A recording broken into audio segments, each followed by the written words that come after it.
إن الحمد لله نحمده ونستعينه ونستغفره ونعوذ بالله من شرور أنفسنا وسيئات أعمالنا من يهده الله فلا مضل له ومن يضلل فلا هادي له أشهد أن لا إله إلا الله وحده لا شريك له وأشهد أن محمدا عبده ورسوله اللهم صل وسلم وأنعم على النبي الكريم محمد وعلى آله وأصحابه ومن سار على نهجه وتمسك بسنته إلى يوم الدين وسلم تسليما كثيرا أما بعد. Kaum muslimin dan muslimat, saudara-saudari yang semoga senantiasa dirahmati dan diberkahi oleh Allah Tabaraka wa Ta'ala. Alhamdulillah, marilah bersyukur kepada Allah Azza wa Jalla atas limpahan nikmat yang tidak pernah terputus kepada kita semuanya. Nikmat-nikmat yang kalaulah kita gunakan seumur hidup yang kita miliki, segenap daya dan kemampuan kita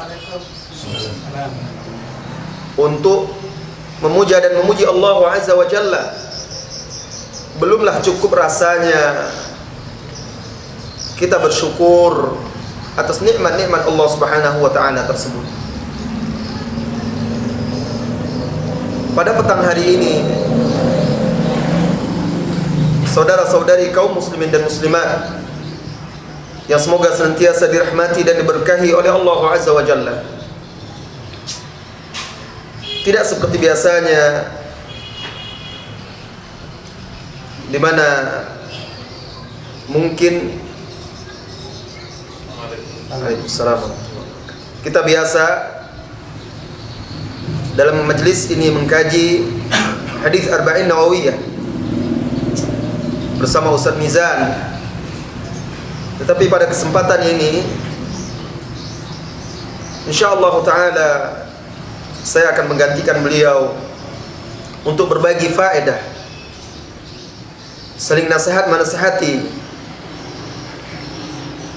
khususnya untuk diri saya dan untuk kita semuanya yang hadir. Mudah-mudahan bisa membangunkan jiwa yang lelap, menyadarkan dan mengingatkan yang lupa, sehingga kita kembali bersemangat untuk terus berjalan menuju Allah Azza wa Jalla. Saudara-saudari kaum muslimin dan muslimat yang semoga senantiasa dirahmati dan diberkahi oleh Allah Subhanahu wa Ta'ala,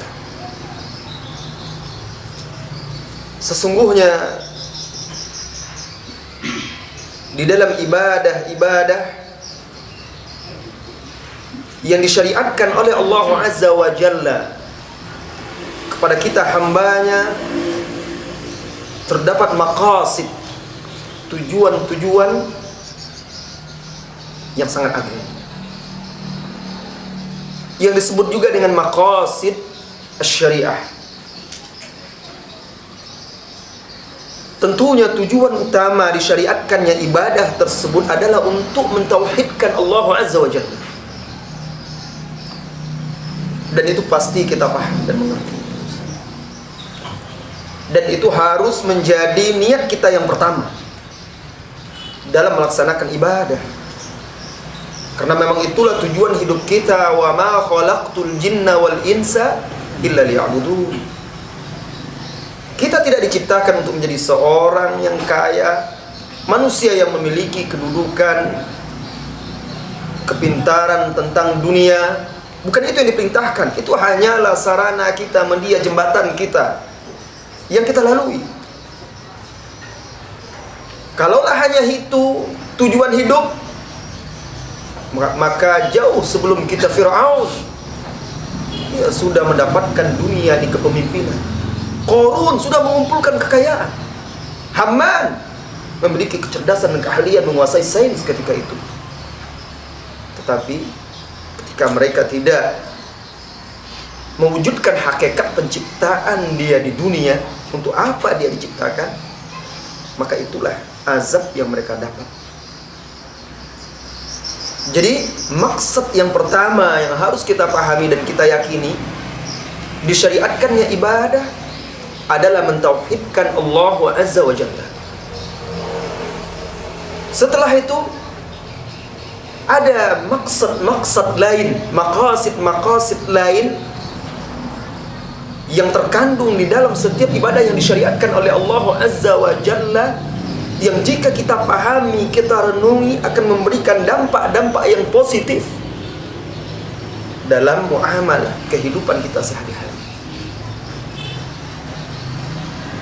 Dan saya pada petang ini ingin mengingatkan kita tentang hal ini,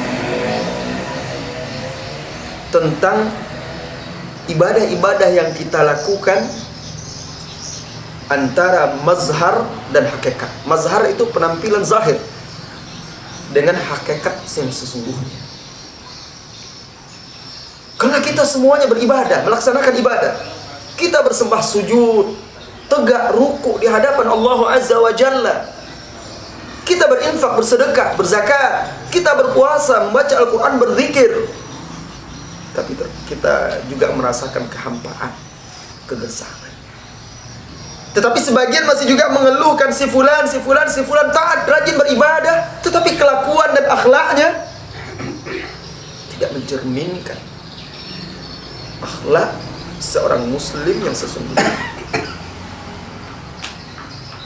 Maka saudara-saudari kaum muslimin dan muslimat, ada kaitan yang erat antara ibadah-ibadah yang disyariatkan oleh Allah Subhanahu wa ta'ala dengan tazkiyatun nufus, pensucian jiwa, tahdzibus suluki wal akhlaq, pembentukan perilaku dan akhlak. Itu ada kaitan erat. Cobalah wahai saudariku, cobalah wahai saudaraku, kaum muslimin dan muslimat, cobalah kita merenungkan solat yang disyariatkan oleh Allah Azza wa Jalla. Kita tahu dan kita yakin tujuan utamanya adalah untuk beribadah kepada Allah Azza wa Jalla. Itu maksud yang awal. Yang pertama, mentauhidkan Allah Azza wa Jalla, tidak diragukan. Tetapi sesungguhnya di sana ada maksud-maksud yang lain, ada hikmah lain yang terkandung di situ. Cobalah baca firman Allah Azza wa Jalla tentang solat itu. Apa kata Allah? Innas solata tanha anil fahsya'i wal munkar. Sesungguhnya solat itu tanha, mencegah, menghalangi seseorang dari perbuatan fahsya, keji, dan perbuatan munkar. Tetapi aneh, si fulan dia solat, si alan dia juga ke masjid, tetapi dia masih juga suka menggunjing. Dia kasar terhadap keluarganya, ayah ibunya, anak istrinya. Ada apa? Maka barang siapa yang solatnya tidak bisa mencegah dia dari perbuatan keji dan mungkar, barangkali bisa kita pahami di sini, dia baru solat sekedar gerakan motorik tubuh saja. Dia baru solat sekedar zahir dia saja yang solat, tetapi hatinya tetap angkuh di hadapan Allah Azza wa Jalla. Hatinya tetap angkuh, sehingga tidak memberikan athar. Karena sesungguhnya saudara-saudariku, ibadah itu kalau dilakukan zahir dan batin dengan hudurul qalbi, hadirnya hati, dan juga dengan ma'rifatullah, maka hati itu yang dahulu sholat sebelum tubuh itu sholat. Karena zahir kita ini, Bapak, Ibu, Saudara-saudari, dia ini hanyalah ibarat prajurit-prajurit yang melaksanakan penterjemah hati itu. Kaki, tangan, mata, telinga, lidah, semuanya menerjemah apa yang diinginkan oleh hati. Maka kita akan tahu, walaupun kita tidak bisa berprasangka, tetapi itu alamat Makanya di sini Allah Subhanahu wa taala katakan, "Inna sholata tanha 'anil fahsya'i wal munkar." Ada faedah dari salat itu. Salah satunya apa? Faedah akhlakiyah, faedah sulukiyah, faedah dalam membentuk dan membina perilaku-perilaku seorang hamba yang akan mencegah dia dari perbuatan keji, baik perkataan maupun perbuatan. Coba perhatikan puasa. Siap disyariatkan oleh Allah Subhanahu wa taala bukan semata hanya untuk menahan dari lapar dan dahaga, menahan dari syahwat. Bukan hanya sekedar itu. Allah Subhanahu wa taala berfirman di dalam surah Al-Baqarah itu, di akhir ayat itu, buah dari puasa itu la'allakum tattaqun. Dan tidak dikatakan bertakwa seseorang itu kecuali dia takwa zahiran wa batinan, qaulan wa amalan. Itu baru dia bertakwa. Bahkan di dalam hadis Rasulullah SAW katakan, Rasulullah tidak, Allah Subhanahu wa taala tidak membutuhkan seorang hamba itu meninggalkan lapar, dahaganya, menahan lapar dan dahaga, tapi dia tidak meninggalkan perkataan yang keji, rafath, perkataan yang kotor. Berarti di sini ada maksud selain untuk mentauhidkan Allah Azza wa Jalla. Ibadah puasa siam juga punya maksud mendidik dan menempa diri kita.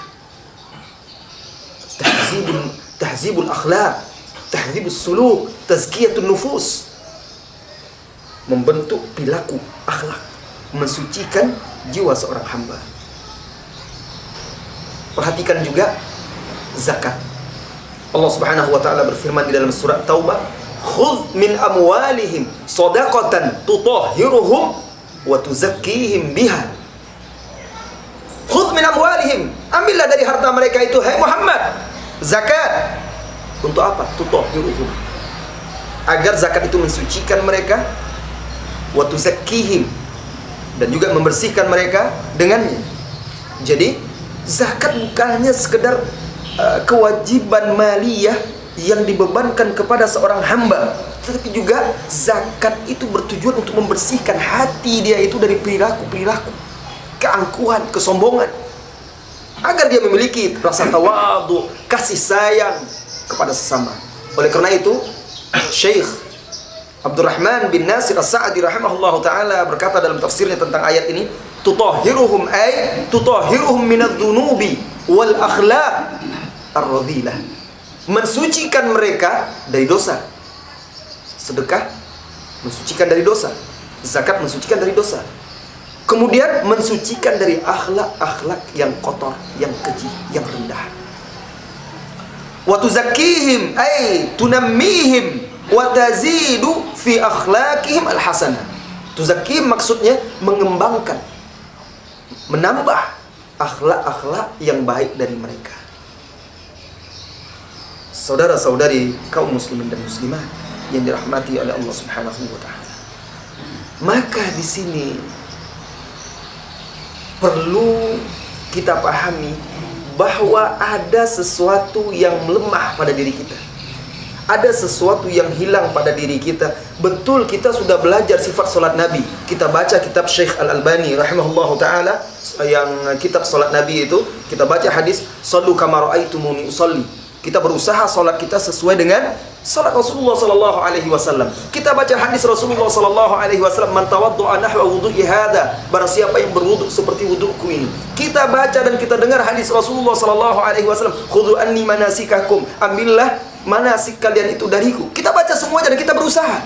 Tetapi kebanyakan dari kita baru berusaha salat seperti Rasulullah sallallahu alaihi wasallam dalam zahirnya.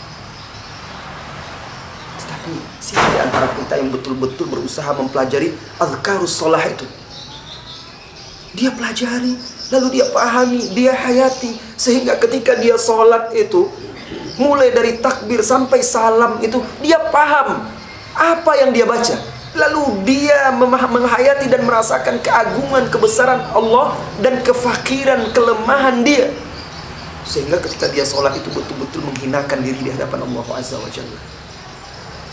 Coba tanya pada diri kita, pernahkah sehari saja sekali saja dalam hidup kita merasakan saat-saat indah di dalam sholat. Bagaimana mungkin kita merasakan? Karena kita tidak merasakan rindu untuk beribadah. Kita tidak merasakan rindu untuk beribadah. Bagaimana kita akan merasakan indah? Keindahan cinta itu ketika seseorang merasakan rindu.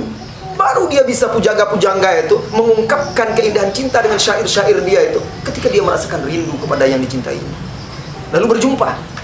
Nah, saat itulah dia merasakan keindahan tersebut. Nah, coba kita bandingkan dengan salafus soleh itu, saudara-saudari kaum muslimin dan muslimah. Lihatlah Rasulullah SAW ketika dia suatu malam beribadah, lalu Aisyah mencari-cari dia. Lalu apa kata Rasulullah SAW? Dharini ya Aisyah, dharini ata'abbad li Rabbi hadhihi layla. Wahai Aisyah radhiyallahu anha, biarkan aku malam ini beribadah untuk Rabbku. Istrinya tengah malam menginginkan dia. Lalu Aisyah terisak-isak menangis, bukan karena sedih, tidak.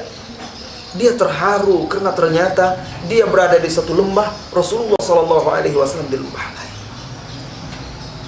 Lihatlah Rasulullah SAW bagaimana dia beribadah, solat itu menikmatinya. Bagaimana dia menikmatinya? Lihatlah. Sampai-sampai beliau solat hatta tawarramat qadamah, sehingga memar tumit dia itu karena lama berdiri. Lihatlah Rasulullah SAW bagaimana dia menikmati ibadah tersebut. Sampai-sampai dia ketika rukuknya itu dia berkata, khashat laka. Sebentar, saya ingat zikir yang dibaca oleh Rasulullah SAW kalau salat malam. Khasha'a laka qalbi. Allah musta'an. Khasha'a laka qalbi wa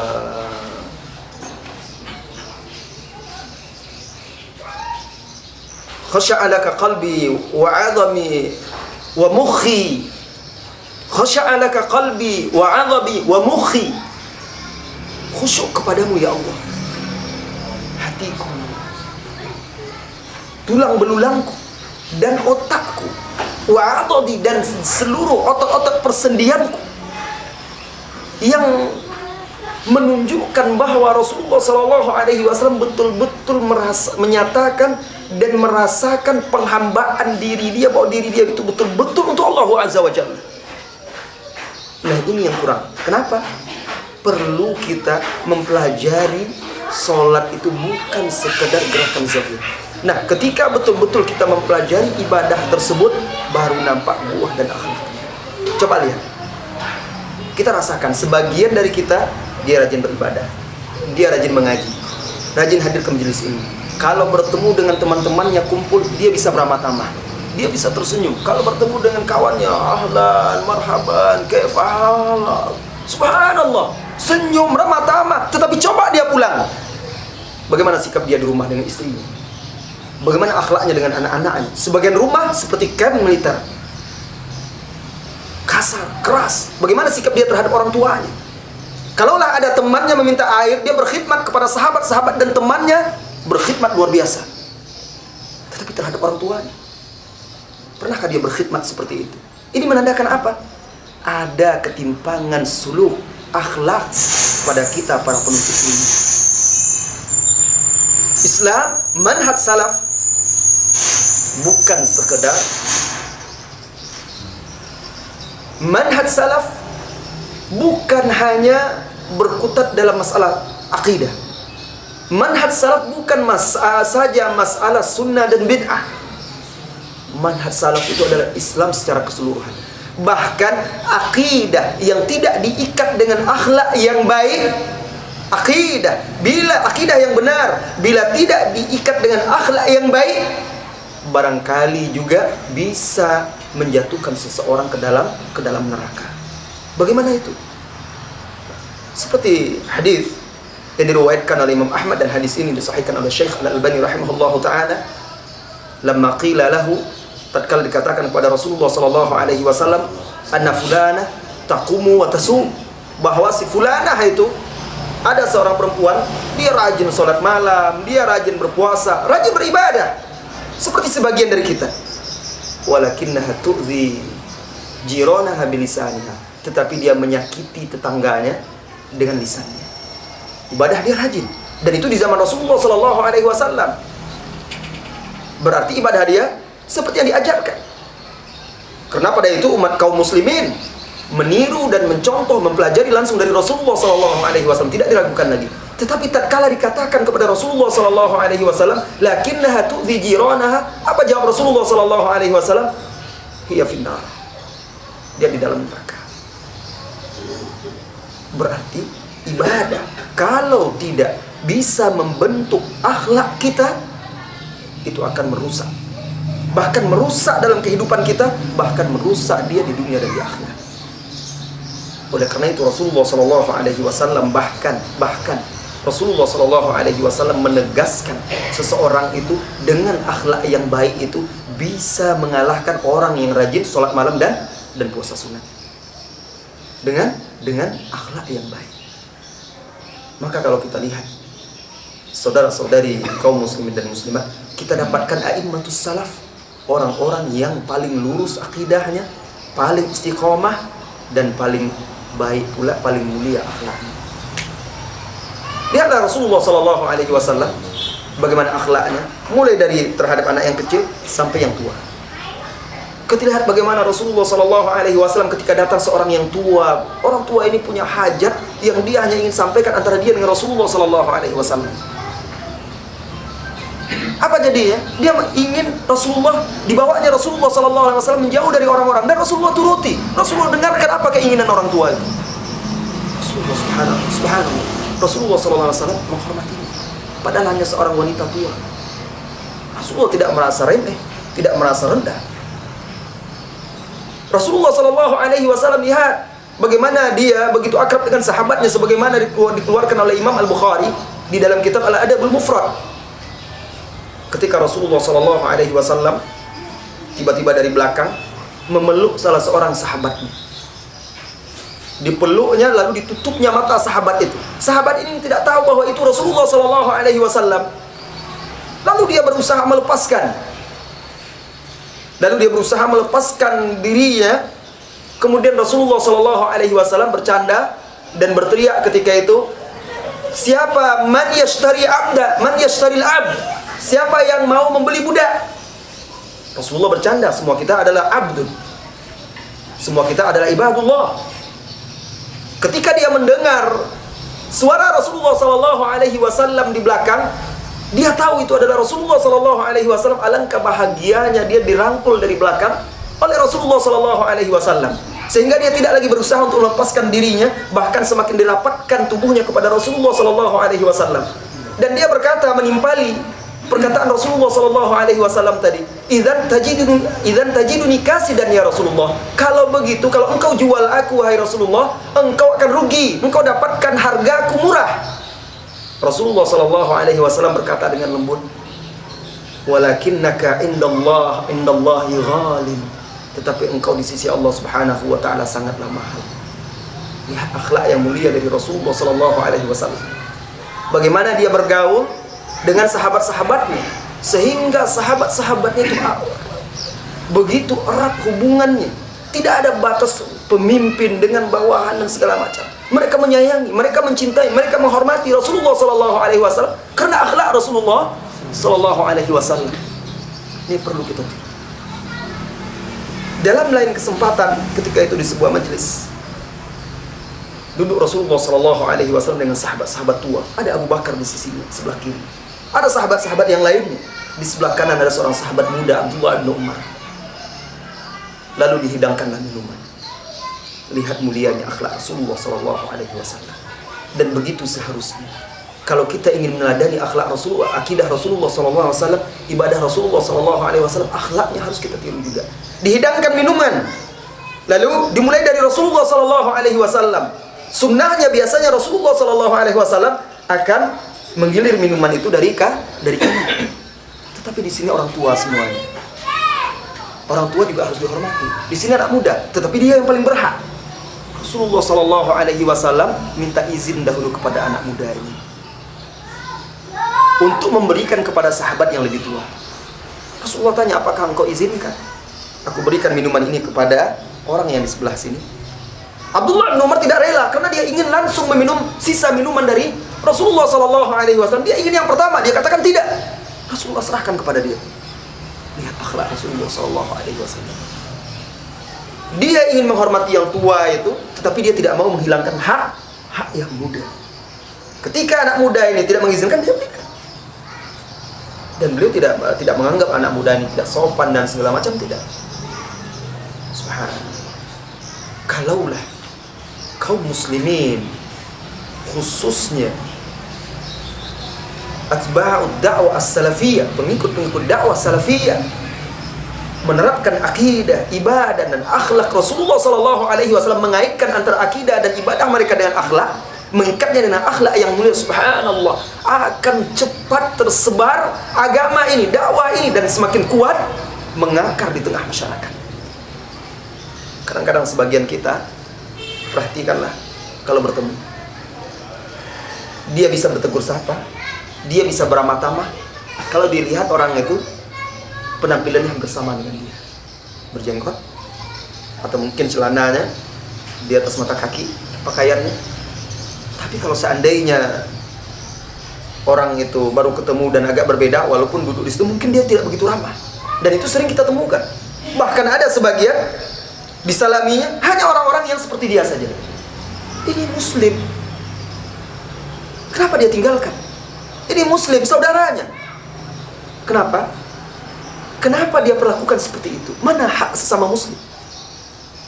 Rasulullah Shallallahu Alaihi Wasallam di dalam Sahih Bukhari itu ada seorang sahabat, dia dengan anaknya itu pecandu khamar.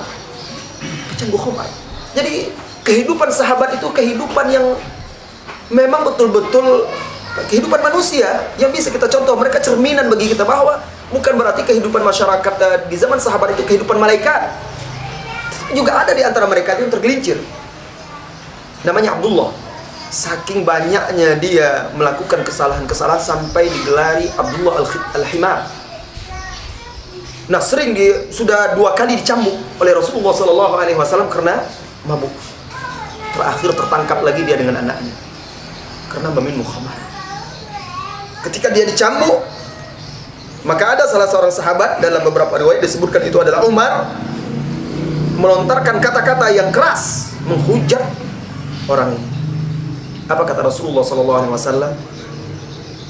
Apa kata Rasulullah Sallallahu Alaihi Wasallam? Mahlan ya Umar, tahan, pelan, perlahan wahai Umar. Innani la'alam annahu yuhibbullaha wa rasulah. Sesungguhnya aku tahu dia ini mencintai Allah dan Rasulnya. Tetapi bukan berarti orang yang cinta kepada Allah dan Rasulnya Sallallahu Alaihi Wasallam bukan berarti dia tidak punya kekeliruan, dia tidak punya kesalahan. Dia juga manusia yang barangkali tergelincir. Di sini Rasulullah Sallallahu Alaihi Wasallam mengajarkan bagaimana kita mensikapi. Barangkali kalau kita sikapi dengan keras, dengan kasar, menghujat, mencela, barangkali dia akan semakin jauh dari agama Allah Subhanahu Wa Taala, semakin benci. Rasulullah SAW katakan, aku tahu dia ini mencintai Allah dan Rasulnya, tapi barangkali dia lemah, tergelincir oleh hawa nafsu dan syaitan. Akhlak yang seperti ini yang menyebabkan dakwah Rasulullah SAW begitu mengakar dalam waktu yang singkat. Bahkan orang-orang yang memusuhi Rasulullah SAW berubah menjadi mencintai beliau SAW. Saudara-saudari kaum muslimin dan muslimat yang semoga senantiasa dirahmati dan diberkahi oleh Allah Subhanahu wa taala. Jadi ibadah di dalam Islam memiliki maqasid, tujuan-tujuan. Dan di antara tujuan itu, selain tujuan utamanya mentauhidkan Allah Azza wa Jalla, juga tujuan ibadah-ibadah tersebut untuk menempa diri kita agar berakhlak mulia. Maka koreksi diri kita, introspeksi diri kita. Bagus kalau kita sudah rajin sholat malam. Bagus kalau kita sudah rajin sholat duha. Bagus kita menjaga sholat sunat rawatib. Bagus kita rajin berpuasa sunat, berinfak dan bersedekah tatawwu. Tapi alangkah bagus lagi kalau itu semua kita ikat dengan akhlak yang mulia sebagai bentuk dari buah bahwa ibadah itu betul-betul kita lakukan zahir dan batin, dengan perbuatan dan juga hati kita, sehingga nampak buah-buahnya dan terwujud kehidupan seperti kehidupan sahabat-sahabat Rasulullah SAW yang digambarkan oleh Allah Subhanahu wa taala di dalam surat Al-Fatah itu, bahwa sahabat itu diumpamakan seperti tanaman di dalam Taurat dan Injil, seperti tanaman yang tumbuh besar, menjulang tinggi, dan dahan-dahan dan daunnya rindang, serta memberikan buah-buah yang segar dan banyak sehingga membuat kagum orang-orang yang melihat.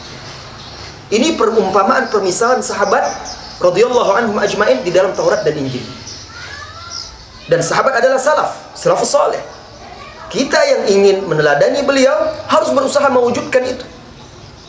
Menjadikan diri kita sebuah pohon yang tumbuh menghujam ke bumi akarnya, artinya akidahnya kokoh, kuat, menjulang tinggi, kemudian rimbun sehingga menjadi tempat orang berteduh, sejuk, dan membuahkan buah-buah yang ranum, amal soleh, akhlak yang mulia yang bisa dipetik oleh orang-orang dan juga membuat orang senang melihatnya. Itu gambaran salafus soleh, dan seharusnya juga gambaran orang-orang yang mengaku mengikuti salafus soleh. Saudara-saudari kaum muslimin dan muslimat yang semoga senantiasa dirahmati dan diberkahi oleh Allah Azza wa Jalla. Kenapa saya mengingatkan masalah ini? Karena hampir di setiap tempat kita pergi, di mana di sana sudah tumbuh dan berkembang dakwah salaf, seringkali terjadi problema-problema baik dalam lingkungan salafiyin sendiri ataupun di tengah masyarakat. Banyak terjadi, tidak lebih, kebanyakan masalah-masalah itu muncul dari kurangnya akhlak. Bahwa akidah dan ibadah itu tidak diikat dengan akhlak yang mulia, perilaku yang benar. Subhanallah. Saya beberapa 2 minggu yang lalu lah, kurang lebih 2 minggu yang lalu, kejadian di tempat kami, sebuah rumah tangga itu pecah. Tapi alhamdulillah kemarin sudah selesai, berhasil kita damaikan lagi dengan izin Allah Subhanahu wa taala. Pecah karena kurangnya akhlak, kurangnya menghargai, sehingga rumah tangga yang sudah dibina bertahun-tahun tersebut, anak-anak sudah besar, akhirnya bahtera itu kandas, pecah hanya karena kata-kata, kelakuan, akhlak yang tidak baik. Tujuannya baik, untuk menegakkan syariat, menegakkan amar ma'ruf nahi mungkar di dalam rumah tangganya. Tetapi ketika itu tidak diiringi dengan akhlak yang mulia, akhirnya pecah. Ketika itu berawal dari keluarga yang alhamdulillah sudah mulai mengaji dan mengenal dakwah salafiyah, kemudian mulai bersemangat untuk menegakkan amar ma'ruf nahi mungkar di rumah. Tetapi seperti halnya Rasulullah SAW, beliau berdakwah juga dengan akhlak. Beliau tidak mengawali dakwahnya dengan pedang, dengan kata-kata yang kasar, perbuatan yang kasar, tetapi dengan akhlak yang baik. Beliau sampaikan dengan baik. Nah, tetapi sebagian kaum muslimin seperti yang terjadi ini, dengan kata-kata yang kasar, memvonis, menghujat, sehingga akhirnya keluarga itu merasa terluka. Sampai akhirnya suatu ketika masalah musik, lalu terjadilah pertengkaran hebat di rumah itu. Musik itu hanyalah karena bukan di rumah tersebut tetangga. Tetapi sang suami sangat ingin keluarganya itu, niatnya bagus, ingin keluarganya itu terjaga dari hal tersebut, karena di sebelah itu sedang ada pesta walimah. Cuma karena yang melakukan orang awam, ada musik-musik. Ada musik-musik. Sementara yang menikah itu adalah yang melakukan acara tersebut adalah orang tua dari istrinya. Orang tua dari istri. Tentu mau tidak mau sebagai anak istrinya tersebut, karena rumah bersebelahan, tentu dia karena acara itu pernikahan adik atau kerabatnya, tentu mau tak mau dia terpaksa datang menemui orang tuanya. Nah, disinilah suami punya hak terhadap istrinya. Tetapi kalau hak tersebut dilakukan dengan cara yang baik, menjelaskan dengan cara yang baik, itu insya Allah akan membuahkan hasil. Namun dengan sikap yang kasar, keras, memvonis sampai keluar kata-kata selamat bermaksiat kepada Allah, saya pergi bersama Allah. Selamat bermaksiat, saya pergi bersama Allah. Rasulullah sallallahu alaihi wasallam mengajak. Rasulullah berkata, "Basyiru wa la tunaffiru." Ketika Rasulullah sallallahu alaihi wasallam mengirim para sahabatnya, beliau katakan apa? "Basyiru wa la tunaffiru, yassiru wa la tu'assiru." Berikan kabar gembira, jangan buat orang lari. Mudahkan, permudahkan agama ini, bukan memudah-mudahkan. Terkadang kita membuat sulit agama itu karena cara kita dalam menyampaikannya. Yassiru wa la tu'assiru, jangan buat agama ini menjadi berat dan sulit bagi manusia. Lihat ini manhaj, akhlak. Rasulullah SAW perintahkan, basyiru, berikan kabar gembira, buat orang itu gembira dengan agama ini. Jangan buat mereka lari. Melihat tampang orang-orang salaf itu, sebagian orang mengatakan, pernah di sana ketika kami menerima pendaftaran murid-murid baru, saudara-saudari di sekolah kami di sana. Jadi ada orang tua itu ketika wawancara dia tanya, "Maaf Pak Ustadz, kami mau tanya, apa betul, kami banyak dengar dan sering mendengar katanya orang-orang salafiyin ini, orang-orang yang katanya salafiyah ini, katanya mereka itu suka menumpahkan darah." Itu ceritanya di tengah masyarakat. Kalau tidak sholat langsung dibunuh, dihukum mati. Jadi itu langsung dari lisan mereka bertanya. Dia ceritakan semua. Orang itu tidak mau bertegur sapa, tidak mau begini begitu. Saya tanya, kenapa ibu tanyakan itu? Karena kami dengar itu dan kami takut anak kami nanti bagaimana. Jadi itu di masyarakat awam ketakutan mereka tergambar. Memang itu tidak semuanya disebabkan oleh kita, oleh jamaah kaum muslimin yang mengikuti dakwah salafiyah. Bisa juga karena isu, propaganda, fitnah-fitnah yang dibuat oleh orang. Tetapi sebagiannya juga disebabkan oleh perbuatan oknum-oknum, individu-individu yang mengaku mengikuti dakwah, mengikuti salafis saleh, tetapi tidak berusaha untuk benar-benar mewujudkan akhlak salafus saleh itu. Sehingga akhirnya di mata masyarakat buruk, ada ketakutan mereka. Maka kita jelaskan ketika itu bagaimana bahwa dakwah salafiyah itu adalah dakwah yang paling rahmah, paling kasih sayang. Kenapa? Karena pemimpin dakwah salafiyah itu diutus ke dunia ini kepada manusia itu sebagai rahmat. Siapa pemimpinnya, Ustaz? Rasulullah SAW. Wa ma arsalnaka illa rahmatan lil alamin. Dan juga Ahlus Sunnah wal Jamaah itu sebagaimana ditegaskan oleh Ibnu Taimiyah rahimahullahu taala, a'lamun nasi bil haqq wa arhamuhum bil khalq. Ahlus Sunnah itu adalah orang manusia yang paling mengenal kebenaran dan paling kasih, paling sayang terhadap makhluk. Itu ciri khas Ahlus Sunnah wal Jamaah. Jadi kalau ada seorang mengaku Ahlus Sunnah wal Jamaah tetapi tidak memiliki sifat kasih sayang kepada sesama muslim, kepada makhluk, nah ini belum benar-benar sempurna nisbat diri dia kepada Ahlus Sunnah wal Jamaah. Ini ciri khas yang disebutkan oleh Ibnu Taimiyah tentang karakter Ahlus Sunnah wal Jamaah. Jadi saudara-saudariku, mari kita koreksi ibadah kita, jangan hanya sekedar mazhar zahir saja, tetapi kita wujudkan hakikat dari ibadah itu sendiri yang berbuah kepada amal soleh dan akhlak-akhlak yang mulia, sehingga keluarga kita menjadi senang melihatnya, orang tua kita pun bahagia melihat anak-anaknya setelah dia mempelajari ilmu, mengikuti dakwah salafiyah ini, semakin berbakti kepada orang tuanya. Sedikit saya ceritakan buah dari akhlak yang mulia karena mengikuti dakwah salafiyah ini. Dulu di daerah kami itu, ketika masa-masa masih ada laskar jihad dulu, jadi ada seorang pemuda yang mengaji dengan ustaz-ustaz di laskar jihad itu ketika itu.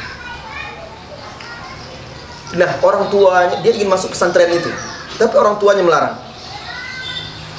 Lalu apa kata gurunya di sana? Gurunya itu memerintahkan dia untuk kabur dari rumah tersebut, tinggalkan rumah tersebut.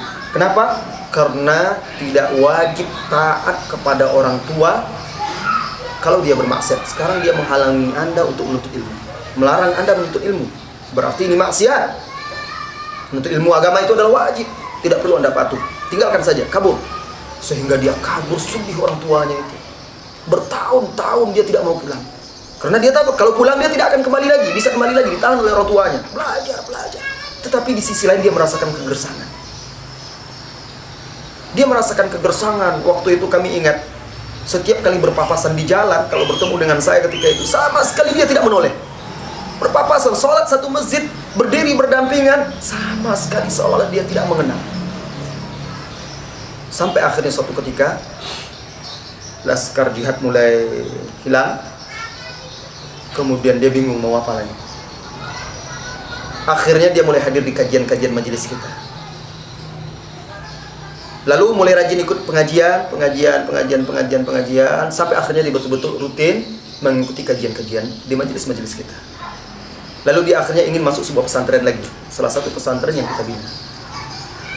Ketika dia sudah belajar itu di sana, dan tibalah saatnya dia ingin melanjutkan ke sebuah pesantren yang lebih tinggi mustawanya, levelnya, untuk meningkatkan ilmunya. Ketika itu datang orang tuanya yang sudah sangat rindu. Datang orang tuanya sudah sangat rindu karena sudah bertahun-tahun anak ini tidak pulang.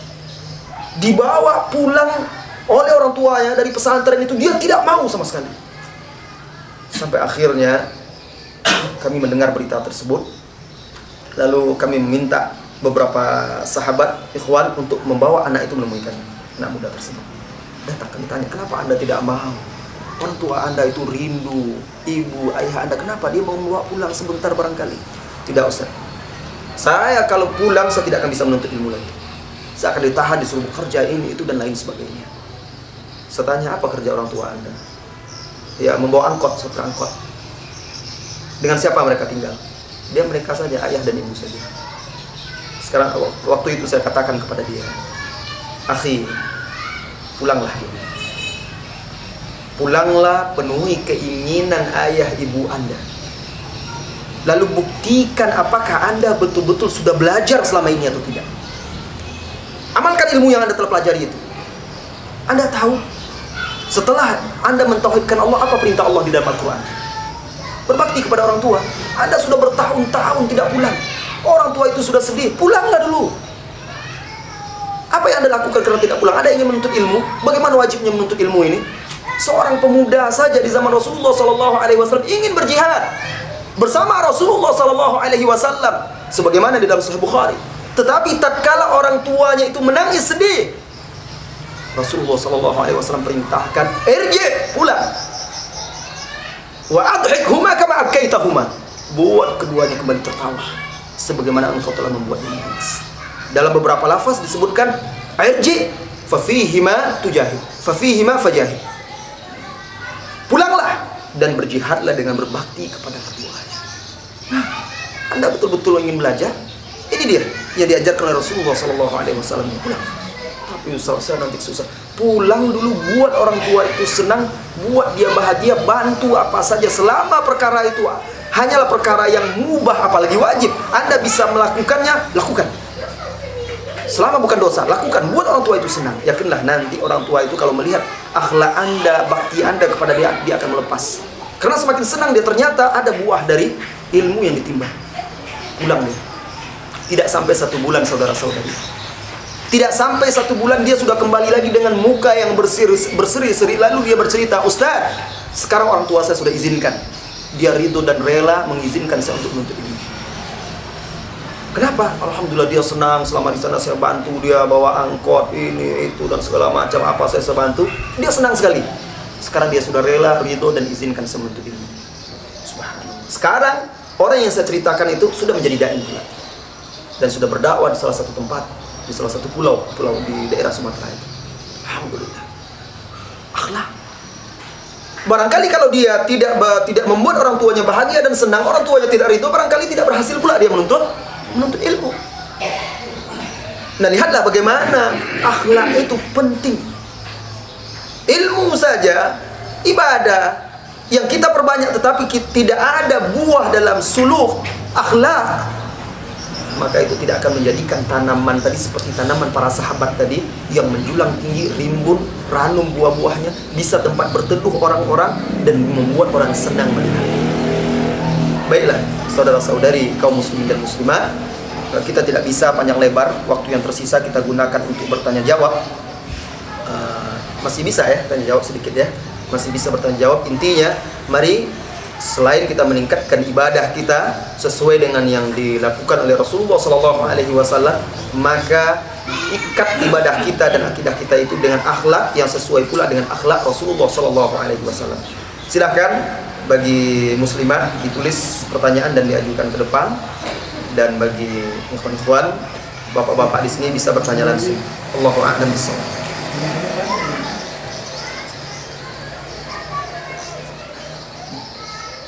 Halo?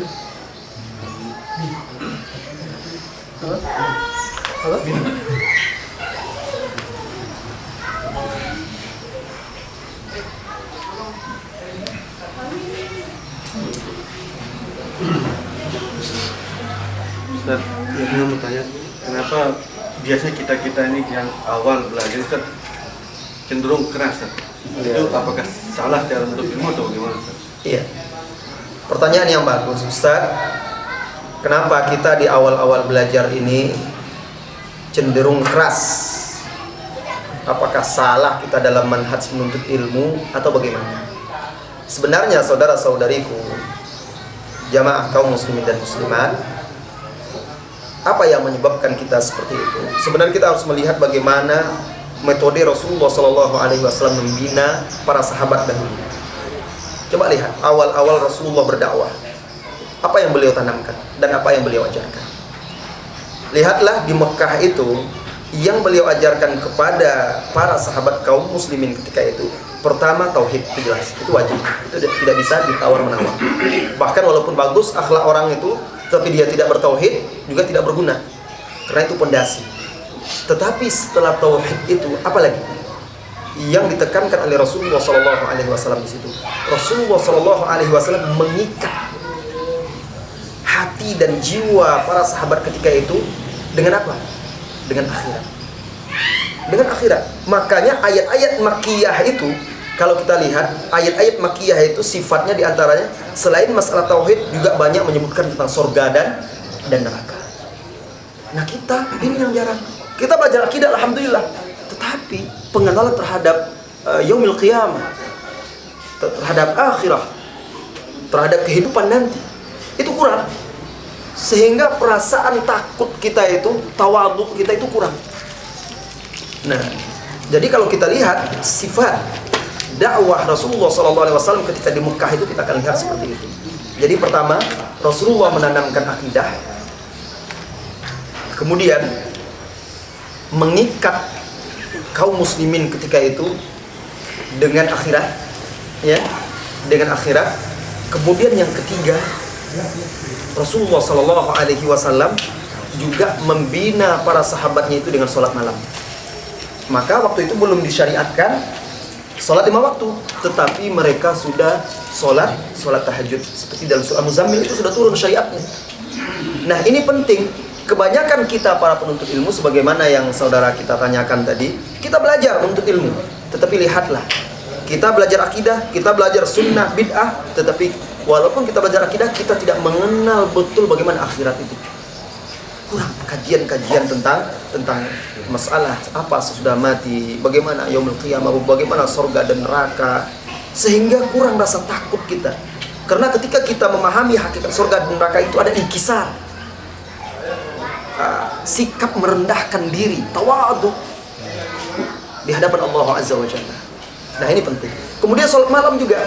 Kebanyakan penuntut ilmu kita terus terang ibadahnya kurang. Sholat malamnya, silakanlah lihat di pesantren-pesantren, atau tanyalah syabab-syabab kita yang penuntut ilmu itu. Sementara Rasulullah SAW mendidik dan menempa sahabat-sahabat ketika itu dengan sholat malam ketika di Mekah. Belum lagi ada sholat 5 waktu. Nah, ini sangat penting bagi kita.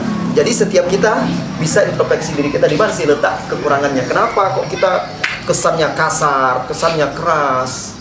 Kenapa? Karena ada di sini kekurangan kita dalam bagaimana kita mendidik dan membina diri kita.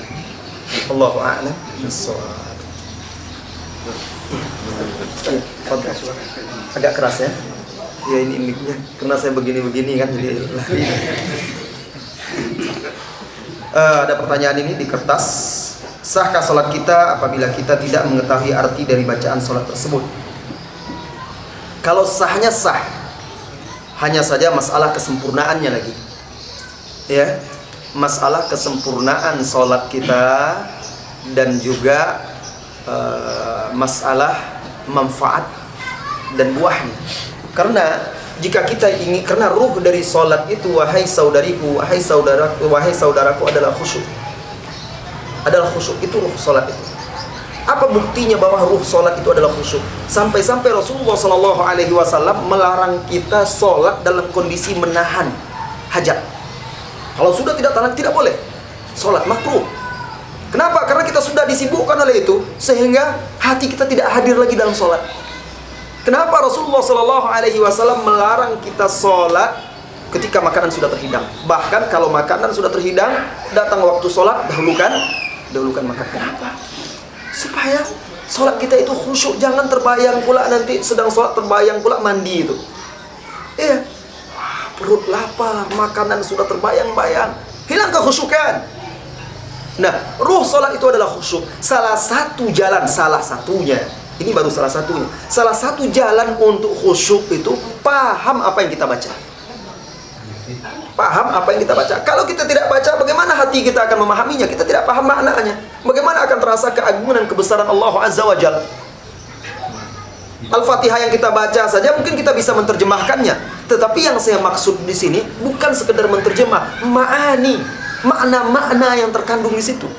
Nah, ini mustahil kalau kita tidak belajar. Oleh karena itu, kalau kita lihat buku-buku para ulama itu, mereka bukan seperti Syekh Muhammad bin Shalih Al-Utsaimin itu. Beliau juga mensyarah ketika menjelaskan tentang sholat itu. Setiap zikir-zikir sholat itu, bacaan itu disyarahnya. Ada syarah doa iftitah, ada syarah ini, syarah itu, dan segala macam. Itu perlu. Sehingga ketika kita sholat itu, kita bisa mengikuti ayat atau bacaan itu dan menghayati, merenunginya, merasakan keagungan dan kebesaran Allah Azza wa Jalla. Apa yang membuat salah seorang sahabat ketika pulang dalam sebuah peperangan, lalu dia ditugaskan menjaga di pintu lembah itu, sholat dia di situ sambil membaca surah Al-Kahfi, dipanah 3 kali oleh musuh itu, oleh orang kafir itu, menembus dadanya, mengucurkan darah. Kenapa dia bisa tahan dan tidak berhenti sholat? Kalau sholatnya tidak khusyuk, tidak akan bisa seperti itu. Ketika darah semakin deras mengucur, teringat dia kalau dia mati, siapa yang akan memberitahu kepada Rasulullah SAW dan kaum muslimin bahwa ada bahaya? Itu saja yang membuat dia segera memutus sholatnya. Kalau tidak, dia katakan kepada sahabat yang satu lagi, kalau bukan karena itu dia tidak akan mau menghentikan bacaan Al-Qur'annya ketika itu dalam sholat. Karena dia menikmati bacaan itu, paham maknanya. Jadi saudariku berusahalah untuk mempelajari makna-makna bacaan-bacaan sholat kita, khususnya zikir-zikirnya itu. Apa yang harus kita lakukan untuk memiliki akhlak yang baik? Memiliki akhlak yang baik tentunya dimulai dari akidah yang benar. Akidah yang benar, kemudian akhlak itu saudara-saudariku terbagi 2. Ada akhlak yang memang jibiliyah, bawaan dari lahir Allah anugerahkan kepada seseorang. Dan ada juga akhlak itu yang bisa didapat dengan belajar. Nah, di dalam Islam, oleh karena itu para ulama mengedepankan akhlak. Dalam salah satu manhaj menuntut ilmu, para ulama biasanya sebelum belajar usul-usul ilmu, belajar usulul hadis, belajar usulul fiqh dan belajar ilmu-ilmu itu, mereka mengajarkan dahulu adab-adab penuntut ilmu. Adab-adab penuntut ilmu itu, akhlak-akhlak mereka, adab terhadap Allah, adab terhadap Rasulullah SAW, adab terhadap diri dia sendiri, adab terhadap gurunya, adab terhadap orang tuanya, sahabat-sahabatnya dan masyarakatnya. Itu diajarkan dalam adab-adab menuntut ilmu. Oleh karena itu Syekh Muhammad bin Shalih Al-Utsaimin itu dulu rahimahullah taala ketika beliau hidup, beliau di majelis beliau mengajarkan kitab Hilyatul Thalibil Ilmi karangan Syekh Bakar Abu Zaid itu. Disyarahkannya. Karena pentingnya itu. Diajarkan kepada murid-muridnya. Kita mungkin mengira, adab itu sudah tahulah kita, sudah tahu. Ini ulama saja mengajarkan itu, tidak merasa rendah untuk mengajarkan itu. Diajarkan itu kepada muridnya. Oleh karena itu perlu nanti suatu ketika ada masa buat daurah tentang adab penuntut ilmu. Itu penting. Nah, baca kitab tersebut, kitab Bakar Abu Zaid rahimahullah taala tersebut. Adab terhadap diri dia, adab terhadap gurunya, adab terhadap masyarakatnya, keluarganya, adab terhadap ilmu itu sendiri. Ini sangat penting. Kebanyakan kita langsung belajar saja tanpa tahu adab-adab untuk menuntut ilmu. Maka terkadang dia tidak menghargai gurunya. Kalau bertanya pun terkadang dia bertanya merendahkan gurunya. Karena berusaha mencari kesalahan gurunya. Kenapa? Karena dia tidak belajar adab. Nah, oleh karena itu ada istilah para ulama dahulu, utlubul adab qabla talab. Tuntutlah adab sebelum talab, sebelum menuntut ilmu. Didahulukan dengan adab itu sebelum menuntut ilmu. Karena kalau dia lebih dahulu menuntut ilmu tanpa belajar adab, itulah dia muncul orang-orang yang berilmu tetapi angkuh, sombong, egois, tidak memiliki akhlak. Maka itu penting diajarkan di tengah kita. Allahu a'lam bissawab. Bagaimana cara menunjukkan akhlak kepada anak-anak yang terpengaruh lingkungan? Apakah kita dibolehkan memukul, memarahi? Contoh, kita sudah mencontohkan sholat, tetapi dia melalaikan dan lain-lain. Apa doa yang paling baik untuk mendoakan anak-anak kita biar diberikan hidayah di jalan yang lurus ini? Ibu, saudari wanita muslimah dan juga bapak-bapak semuanya yang semoga senantiasa dirahmati dan diberkahi oleh Allah Azza wa Jalla. Di setiap masa itu karakter dan tabiat manusia itu berbeda-beda. Karakter dan tabiat manusia itu berbeda-beda. Seorang pendidik termasuk orang tua itu harus bisa menggabungkan metode tarbiyah at-targhib wa at-tarhib. Dan itu metode Al-Qur'an, metode Rasulullah SAW, at-targhib wa at-tarhib. Jadi harus ditempatkan pada tempatnya. Kapan orang tua harus menggunakan targhib, motivasi, dorongan yang membuat dia yatashawwaq, merasa rindu dan termotivasi. Kapan pula orang tua harus menggunakan tarhib, ancaman. Al-Quran menggunakan dua metode ini dalam berdakwah, mengajarkan manusia. Rasulullah SAW begitu juga. Ada kalanya Rasulullah tegas, ada kalanya Rasulullah SAW lembut. Lihat contohnya. Suatu ketika, seperti yang sudah kita ketahui juga, Rasulullah SAW dan para sahabat melihat seorang Arab Badui dalam hadis yang sahih diriwayatkan Bukhari itu dan Muslim, kencing di dalam masjid. Itu kemungkaran, kesalahan. Tapi kenapa Rasulullah SAW di situ bersikap lembut? Karena orang ini tidak mengerti dan tidak paham. Dia orang yang tinggal jauh dari kota, dari ilmu. Orang yang seperti ini perlu dikasihi.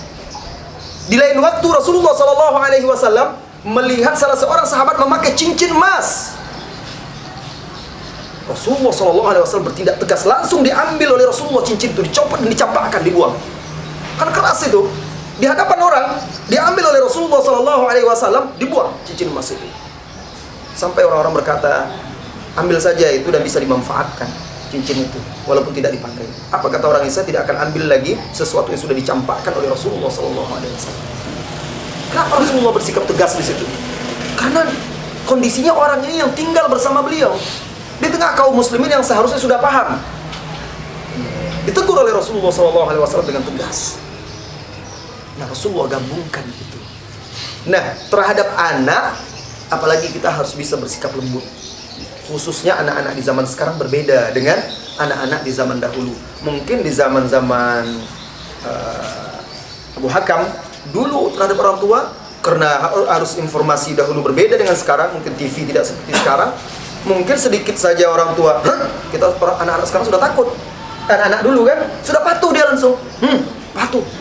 Anak-anak sekarang tidak bisa. Mereka sudah banyak pengaruh lingkungan, arus informasi dan segala macam, membuat anak-anak itu terlalu cepat berkembang, tidak sesuai dengan level usianya. Sehingga terkadang anak itu cenderung bisa berkilah-kilah. Ada anak yang di hadapan orang tuanya baik, rupanya kaget orang tuanya di luar itu, rupanya dia obat-obatan ini. Padahal dia anak taat, di depan orang tuanya rajin sholat dan segala macam. Terkejut orang tuanya. Maka di sini orang di zaman sekarang ini saya lihat pendidikan anak-anak itu lebih membutuhkan kasih sayang, kelembutan, pemahaman dan suri tauladan daripada sikap yang keras. Walaupun dibolehkan memukul di dalam Islam untuk pendidikan, seperti hadis Rasulullah SAW, wadribuhum lil ashir, pukul mereka di usia 10 tahun kalau tidak mau sholat. Pukul di situ pun bukan berarti langsung pukul solusinya. Kalau kita renungkan itu, bapak-bapak, ibu-ibu, Rasulullah SAW mengatakan, alimu auladakum, umuru auladakum bis sholati lis sab'a. Perintahkan anak-anak kalian sholat di umur 7 tahun. Wadribuhum lil ashir, pukul di usia 10 tahun. Ada rentang waktu 3 tahun. Kalau dalam 3 tahun itu komitmen orang tua untuk mengajarkan, memerintahkan anaknya sholat di usia 10 tahun, insya Allah tidak perlu dipukul lagi. 3 tahun itu terbiasa. Tapi terkadang kita, anak-anak kita kalau tidak bangun subuh, kita masih santai-santai saja. Tapi jangan coba kalau dia terlambat sekolah. Banyak orang tua di zaman sekarang, kalau anaknya terlambat bangun sekolah langsung, nak cepat bangun, nanti terlambat. Kalau tidak mau juga diangkat, langsung dimandikan. Begitu kan? Tapi siapa yang berbuat sholat, menjaga sholat anaknya? Seperti itu. Nah, bangun-bangun, tidak mau anaknya diusahakan bangun supaya sholat. Biarlah, kasihan dia masih kecil, biarlah. Tapi kalau soal sekolah, tidak boleh ada tawar-menawar. Harus nanti terlambat. Bangun cepat. Bangun, bahkan ditegur ini, itu, dan segala macam. Keras. Kenapa? Untuk sholat yang bahkan dalam sholat subuh itu kalau dia anak itu dibawa sholat subuh ke masjid itu, insya Allah dia berada dalam penjagaan Allah Subhanahu Wa Taala sepanjang hari itu. Kenapa kita biarkan dia lelap dalam tidurnya, khawatir kita membangunkannya? Giliran untuk sekolah, giliran untuk hal-hal selain daripada itu, kita bisa bersikap tegas dan keras. Nah, terkadang tindak tanduk seperti ini yang akhirnya membuat anak itu lalai. Intinya, mengajarkan anak sholat tadi, usahakan upaya lain dulu, jangan dahulu menggunakan kekerasan, tetapi terus dengan hikmah, lembut, dicontohkan, diajak, dan juga berusaha melakukan pendekatan-pendekatan secara psikologis kepada anak tersebut. Nah, belum selesai ini, sebentar. Adapun doa yang paling baik untuk mendoakan anak tersebut, yang paling baik doa itu adalah doa yang Anda ucapkan dari hati Anda. Karena tidak semua orang bisa nanti menghafal doa-doa berbahasa Arab, dan tidak ada doa khusus yang diberikan oleh Rasulullah SAW dalam hal ini. Doakan saja dengan bahasa kita. Kalaupun ada doa seperti di dalam surah Al-Furqan itu, Rabbana hablana min azwajina wa dzurriyyatina qurrata a'yun waj'alna lil muttaqina imama. Baca doa itu boleh, bagus. Tetapi kalau baca doa itu tidak paham maknanya, sekedar dari lisan saja, itu percuma. Karena doa yang paling sempurna itu dan paling didengar oleh Allah Subhanahu Wa Taala yang diucapkan dengan lisan dan hati kita itu betul-betul memohon, menghambakan diri dan membutuhkannya. Ya, meminta kepada Allah Azza wa Jalla. Silakan. Sebagaimana tadi yang ditanyakan sama saudara saya ini, masalah kekerasan dalam dakwah ini, Ustaz, yang baru-baru ini, atau yang pemula-pemula ini. Nah, termasuklah saya, Ustaz. Saya sering ikut kajian di luar salaf. Saya dengar di kampung saya sering menjatuhkan jamaah salaf. Iya. Nah, kalau benar sekarang cara saya ini, Ustaz, saya ancam lah dari yang menjatuhkan salaf itu sudah saya bikin pertanyaan dari rumah sudah. Sampai saya tanyakan suatu permasalahan dia tidak bisa jawab, dan guru saya jatuhkan di depan umum. Waktu saya ngaji itu juga saya dijatuhkan, Ustaz. Ini sedikit-dikit nih, kaum muslimin sekarang sedikit-dikit bid'ah, sedikit-dikit haram. Nah, termasuk saya yang di sana yang ikut Dijatuhkan. jamaah salaf ini, nah jatuh saya di sana Ustaz, ditertawakan saya sama jamaah yang lain. Iya. Nah, pas saya tanya pada waktu itu si ustadznya, dia nggak bisa jawab. Saya sudah merasa menjatuhkan dia di depan umum. Cuma gurunya aja, ini kiai ustadznya aja nggak bisa jawab, apalagi anak buah yang bisa ngaji ini. Maksud saya supaya jangan, apakah betul nggak cara saya itu Ustaz? Niat saya sudah jelek dan ingin saya jatuhkan dia di depan umum, saya juga dijatuhkan di depan umum Ustaz. Iya. Jadi Iya. ada kitab yang bagus dikarang oleh Ibnu Rajab. Jadi di situ judulnya An-Nasihah. Pokoknya intinya itu nasihat itu bukan ta'yir. Nasihat itu bukan celaan. Ya. Ketika seseorang itu ingin mengingkari kemungkaran atau berdakwah, niat pertama itu haruslah betul-betul karena Allah. Dan niat untuk menyelamatkan orang itu dari kesalahan. Niat untuk menyelamatkan orang itu dari kesalahan, bukan untuk menjatuhkan dia. Jadi sedikit agak menyimpang dari itu. Suatu ketika salah seorang ulama salaf tabi'in, imam di masa tabi'in, melewati sekelompok orang yang menghujat, mencela, mencaci maki seorang pelaku dosa. Jadi orang ini ketahuan melakukan dosa, dihujat, dicaci maki. Berhenti imam ini. Jadi berhenti imam ini. Mungkin karena suara kurang keras itu. Jadi berhenti imam ini ya ibu-ibu ya, berhenti dia. Kemudian dia tanya kepada orang-orang ini, bagaimana kalau sekiranya saudara kalian ini jatuh ke dalam sumur? Apa yang kalian lakukan? Lantas orang-orang ini berkata, kami akan segera meraih tangannya, membantunya untuk keluar. Apa kata imam ini? Begitulah. Ketika kita melihat saudara kita jatuh, bukan kita marah-marahi. Misalnya dia hanyut di lautan itu, terseret ombak, langsung kita marah-marah di pinggir laut itu. Makanya salah, dilarang mandi juga. Keburu tenggelam dia. Tetapi seharusnya kita raih tangannya dahulu. Kita tolong dia biar keluar dari kesalahan itu. Setelah lepas nanti dia selamat, nasihati dengan baik. Ini dia cara menyelamatkan. Tetapi kalau seandainya kita langsung kita hujat, kita niatkan untuk menjatuhkan dia, berarti niat kita bukan untuk memperbaiki kesalahan dia. Nah, jadi lain kali kalau kita membuat pertanyaan untuk orang itu, niatkan, ini bukan untuk menjatuhkan dia, tapi niatkan mudah-mudahan dengan itu dia sadar. Dia sadar bahwa dia tidak punya ilmu dalam hal itu, sehingga dia berusaha untuk mempelajari hal tersebut. Jadi niat kita untuk menasihati itu tulus karena Allah Subhanahu wa taala, karena salah satu makna nasihat itu adalah tulus. Ikhlas, itu makna nasihat itu. Ya. Jadi kalau memang niat kita untuk menjatuhkan tidak boleh. Apalagi kalau orang itu tokoh di tengah masyarakat dan kita bukan siapa-siapa. Kita masyarakat biasa, jamaah biasa, dia tokoh, didengar kata-kata dia oleh masyarakat. Kalau kita menjatuhkan dia bisa saja dengan kedudukan dia untuk menjatuhkan kita dan merendahkan kita. Oleh karena itu, ketika kita ingin menasihati seseorang itu, kita lihat siapa dia. Kalau dia seorang tokoh, seorang pemimpin masyarakat, seorang guru, seorang ustadz, maka kita posisikan dia seperti itu juga. Jangan kita jatuhkan. Misalnya datang kita 4 mata kepada dia, itu lebih baik.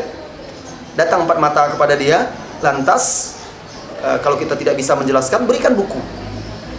Pak Ustadz, saya beli buku, ini bagus sekali. Nah, mungkin Pak Ustadz bisa baca, atau ini ada hadiah dari saya. Nah, atau pura-pura bertanya, tidak apa-apa. Pak Ustadz, ini saya beli buku ini, mungkin Pak Ustadz nanti baca bisa jelaskan kepada saya. Bahkan salah seorang ulama di Mesir,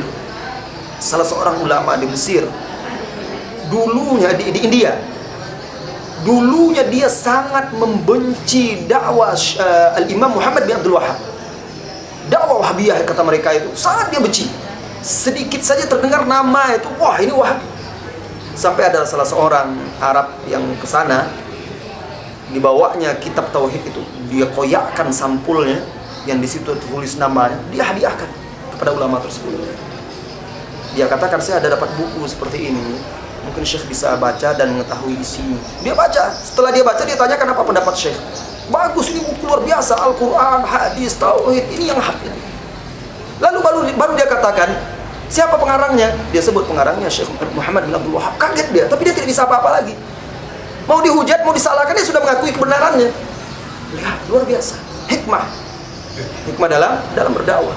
Bahkan Syekh Muhammad Hamid Al-Faqih yang dari Mesir itu, awalnya dia Asy'ariyah akidahnya dan tidak mengikuti manhaj salaf.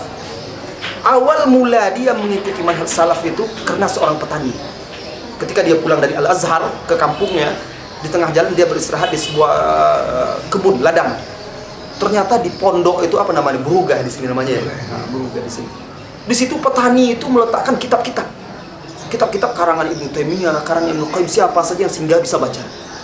Dia baca, tertarik dia dari situ. Di situ awal dia tertarik dakwah salafiyah. Subhanallah.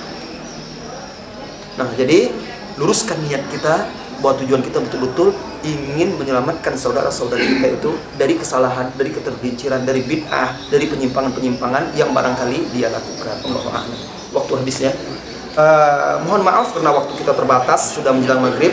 Mudah-mudahan bisa bermanfaat, lebih kurangnya saya minta maaf. Wassallallahu wasallam ala nabiyyina Muhammad walhamdulillahi rabbil alamin.